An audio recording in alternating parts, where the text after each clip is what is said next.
As a brain doctor, an urgent warning: stop these 7 normal habits that can cause strokes. Senior Health Tips 365. What if I told you that the greatest threat to your brain's health isn't a single dramatic event, but a series of quiet, seemingly innocent habits that you repeat every single day? As a brain doctor, I've learned that a stroke is often the final tragic destination of a journey that began years earlier, paved with these harmless routines. I'm not talking about obvious dangers. I'm talking about the way you drink your morning coffee, the way you manage your stress, the way you sit in your favorite chair. These are the silent saboteurs that can slowly stiffen your arteries, raise your blood pressure, and set the stage for a catastrophic event, all while you believe you are simply living your life. Welcome back to Senior Health Tips 365. I am here today to have an honest conversation, not to create fear, but to replace it with powerful, life-saving knowledge. I've seen your concerns, your confusion, and your deep desire to do the right thing for your health. Today, we will turn on the lights. We will investigate 7 common daily habits that could be silently increasing your stroke risk. For each one, we will explore the hidden science, and I will provide a simple, gentle, and profoundly effective solution. I want you to watch this until the very last second, because by the end, you will have a new awareness and a clear, actionable plan to make your daily routine a fortress of protection for your brain. This is about reclaiming your power. Now, let's begin our investigation. Habit number 1 is the sedentary deception, prolonged sitting. Let's begin with the most common and perhaps the most deceptive habit of modern life, for young and old alike: prolonged sitting. You might be in your favorite armchair right now, reading a book or on the sofa watching this video. It feels like the very definition of rest. It feels harmless. But for your circulatory system, long periods of inactivity are a state of silent, low-grade crisis.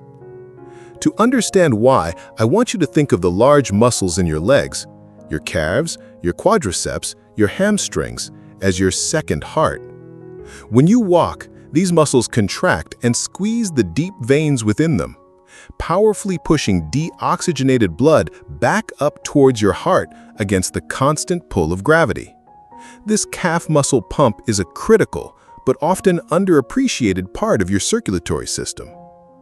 When you sit for more than 60 minutes without moving, the second heart goes completely silent. The circulation in your legs slows to a crawl. Blood, which is a heavy fluid, begins to pool in your lower extremities. This condition, called venous stasis, creates the perfect environment for blood cells to clump together and form a dangerous clot, known as a deep vein thrombosis, or DVT. If a piece of that clot breaks off, it can travel through your bloodstream, and if it reaches your brain, it can cause a massive ischemic stroke. But the danger doesn't stop there. A landmark study from the American Heart Association revealed something fascinating and disturbing. They found that prolonged sitting leads to a measurable decrease in endothelial function. The endothelium is the delicate, single-cell thick lining of all your arteries. A healthy endothelium produces a magical molecule called nitric oxide, which tells your arteries to be flexible, to relax and widen. When you are sedentary, your endothelium gets lazy and produces less of it. Your arteries become stiffer and less responsive, which can lead to a gradual, persistent increase in your baseline blood pressure. I remember a patient, a 78-year-old retired accountant named Richard, who was an avid reader. He would spend 3, sometimes 4 hours at a time completely lost in a book. He came to me with swelling in his ankles and a constant feeling of heaviness in his legs. One day, he felt a sharp, cramping pain in his calf. He had developed a DVT, and we were very fortunate to catch it before it led to a more serious event. His restful and intellectual habit had become his greatest physical risk. So what is the brain-saving solution? It is not to stop resting or reading. It is to embrace the micro-movement protocol. The 30-minute rule. You must set a timer, a simple kitchen timer, the alarm on your phone, whatever it takes. For every 30 minutes you're sitting, you must get up and move for at least 2 to 3 minutes. You don't have to do anything strenuous. Purposeful movement. Don't just stand up and sit back down. Walk to the kitchen and get a glass of water.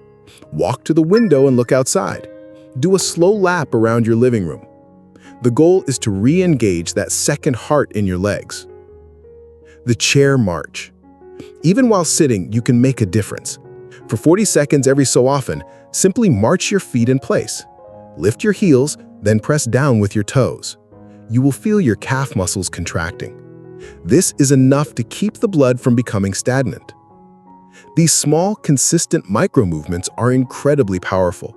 They keep the river of your circulation flowing, preventing the stagnation that leads to clots and the arterial stiffness that leads to high blood pressure.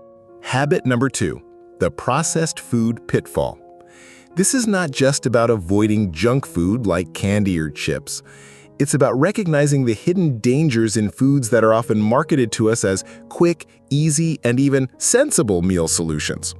I'm talking about the frozen dinners that promise a balanced meal, the canned soups that feel so comforting, the deli meats we put in our healthy sandwiches, and the packaged snacks that fill our pantries.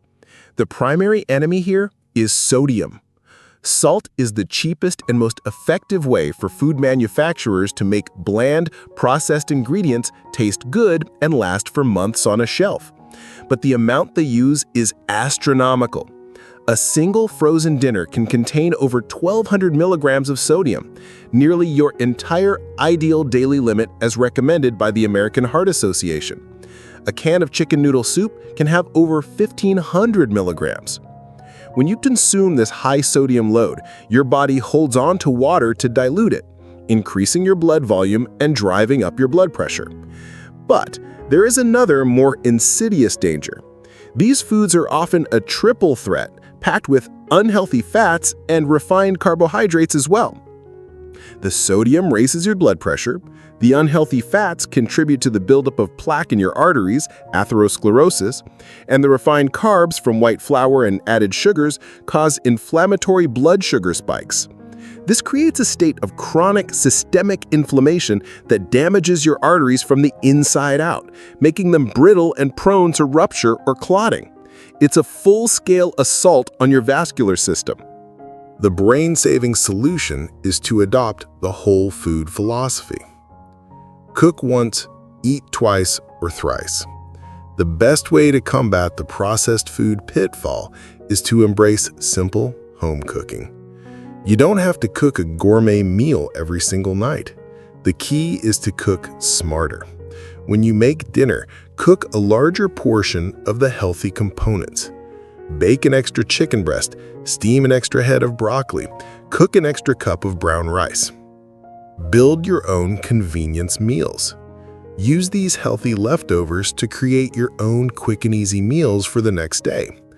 A simple salad topped with your leftover chicken and a lemon olive oil vinaigrette is infinitely healthier than any frozen dinner. Become a label detective. If you must buy packaged foods, you must become a detective. Turn the package over and read the nutrition label. Your goal should be to choose products with the lowest sodium content possible and with a short, recognizable ingredient list. If you can't pronounce the ingredients, your body probably won't know how to process them either. I'm going to pause here for a moment. If this information is resonating with you, if it's making you think about your own daily routines, please take a moment to press the like button and subscribe to our channel, Stock and Heart Attack. It's a small click that tells me this is the kind of information you need, and it helps ensure others can find it too. And please stick with me because our next habit is one that many believe is a sign of aging, but is in fact a critical and often reversible risk factor for stroke. Habit number 3, disrupted sleep patterns.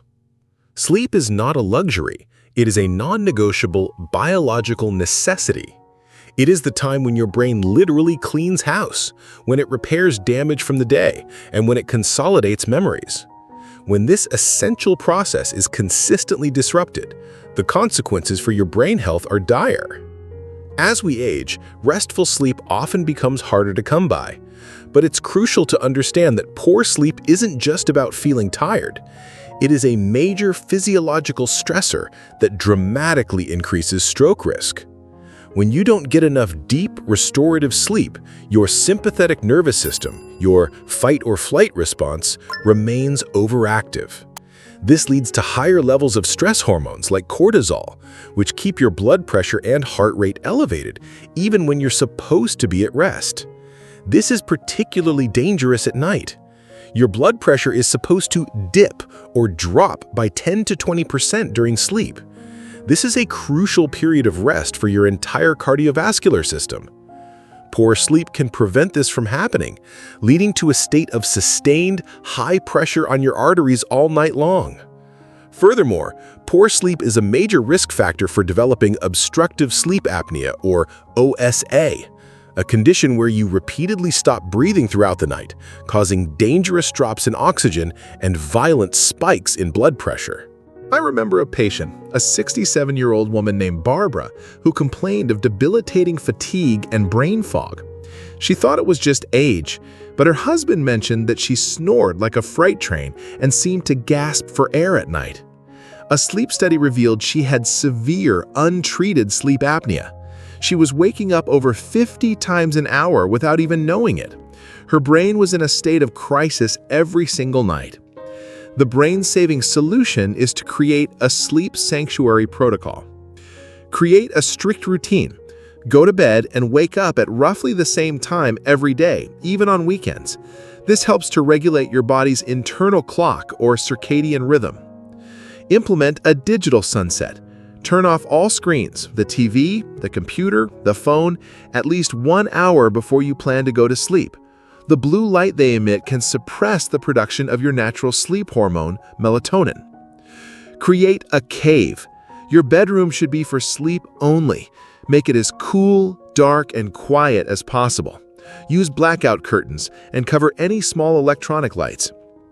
If you snore, get tested. Snoring is not a harmless annoyance. It can be a sign of a partially obstructed airway.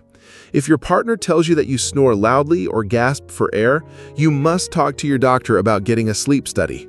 Treating sleep apnea is one of the most powerful things you can do to lower your stroke risk. Habit number 4, consuming too much caffeine. Many of us feel we can't start our day without a cup of coffee. And in moderation, coffee can have health benefits, but too much is a threshold that gets lower as we age, and crossing it can put significant strain on your cardiovascular system. Caffeine is a powerful stimulant. It temporarily increases your heart rate and raises your blood pressure. When consumed in large amounts throughout the day, it can keep your cardiovascular system in a state of constant low-grade agitation. But the real danger often lies in the timing. The half-life of caffeine is about 5 to 6 hours. This means if you have a cup of coffee at 3 p.m., half of that caffeine is still actively circulating in your system at 8 or 9 p.m. This can disrupt your sleep patterns, preventing you from getting the deep, restorative rest your body needs, leading to that dangerous cycle of high nighttime blood pressure. The brain-saving solution: the caffeine curfew. Know your limit. For most older adults, 1 to 2 cups of coffee in the morning is a reasonable limit. Establish a curfew. Make a firm rule: no caffeine after 2 p.m. This gives your body ample time to process the caffeine long before bedtime. Switch to decaf or herbal tea. If you enjoy the ritual of a warm drink in the afternoon, switch to decaffeinated coffee or a common caffeine-free herbal tea like chamomile or peppermint. Habit number 5. Drinking too much water or alcohol at night.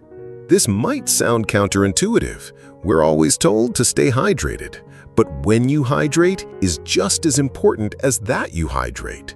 Drinking large amounts of any liquid, even water, in the hour or two before bed can lead to multiple trips to the bathroom throughout the night. This fragmented sleep, as we've discussed, disrupts your blood pressure regulation and healing processes. Alcohol is even more problematic. While a glass of wine might make you feel drowsy initially, it severely disrupts the quality of your sleep later in the night, particularly REM sleep, which is crucial for brain health. Additionally, alcohol is a diuretic. It can lead to nighttime dehydration, which thickens your blood and can raise your blood pressure as it's metabolized, a dangerous combination. The brain-saving solution? The hydration taper. Hydrate heavily in the morning and afternoon. Make it your goal to drink most of your water throughout the day. Taper in the evening. In the 2 hours before bed, limit your fluid intake. If you are thirsty, have small sips of water, not a large glass. Reevaluate the nightcap. Consider replacing the nightly glass of wine with one of the calming non-alcoholic beverages we've discussed in other videos, like a warm cup of chamomile tea. We've covered some major habits that can impact your physical health, but the next one is just as important, and it's all about your mental and emotional state. So many of us struggle with making new habits stick. What is one small trick you use to remember to drink more water or take your medication on time? Share your idea in the comments. Your simple system could be a game changer for someone else reading this. Habit number 6, not relaxing before sleep. This is a silent killer that is not found on a nutrition label or in a medicine cabinet. It is the chronic, low-grade stress and the inability to turn off your mind that so many of us experience. When you are in a state of chronic stress, your body is constantly marinating in the stress hormone cortisol. Cortisol is incredibly damaging to your arteries. It raises your blood pressure, increases inflammation, and makes your blood stickier and more prone to clotting. I think of a patient, a 75-year-old widow named Helen, whose husband had passed away a year prior. Her diet was good. She walked every day, but her blood pressure was out of control. When we talked, we realized she spent her evenings worrying and ruminating. Her body was in a constant state of low-grade grief and stress. The brain-saving solution? The wind-down ritual. Schedule your worry time.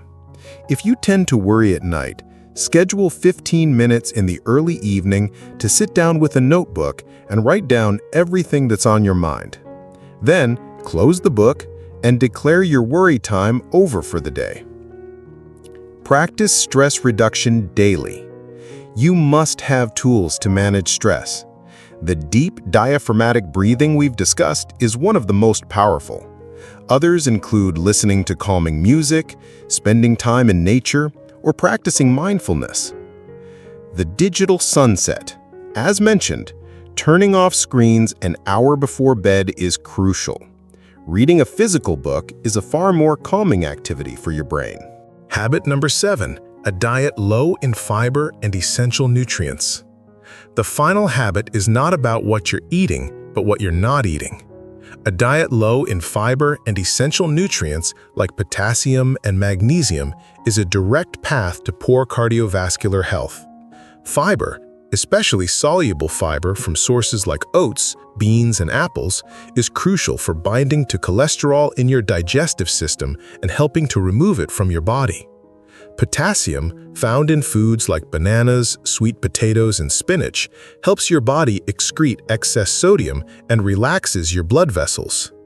Magnesium, found in nuts, seeds, and leafy greens, is the great relaxation mineral for your entire cardiovascular system. A diet of soft, white processed foods is a diet devoid of these protective nutrients, leading to higher cholesterol, higher blood pressure, and stiffer arteries over time. The brain-saving solution, the color and fiber rule. Make your plate a rainbow. At every meal, try to have as many natural colors on your plate as possible. The colors in fruits and vegetables are the antioxidants and phytonutrients that protect your arteries. Make one small swap. You don't have to change everything at once. This week, make one small swap. Switch your white bread for 100% whole grain bread. Add a side of steamed spinach to your dinner. Have a handful of almonds as a snack. These small, consistent additions are what build a powerful foundation of health. Conclusion. You are the guardian of your brain. So there you have it. We've investigated 7 daily habits that can quietly put your brain at risk. Prolonged sitting, processed foods, poor sleep, too much caffeine, nighttime drinking, chronic stress, and a low-fiber diet. My goal today was not to create a list of forbidden activities. It was to empower you with a new level of awareness. It's about understanding that you are the most important member of your own healthcare team. You are the guardian of your brain. You don't need to change everything overnight. Just pick one. Pick the easiest one for you and start tomorrow. Maybe it's setting a timer to get up from your chair. Maybe it's choosing to cook one more meal at home this week. These small, consistent choices are what build a fortress of health around your future. If this conversation gave you even one aha moment, please do two things to help our community. First, give this video a like so more people who need this information can find it. Second, hit that subscribe button and join us here at Senior Health Tips 365. We are more than just a channel. We are a community dedicated to taking back control of our health. Your subscription is a vote for proactive, empowered living. Let's do this together. You have the knowledge, you have the power. You've got this.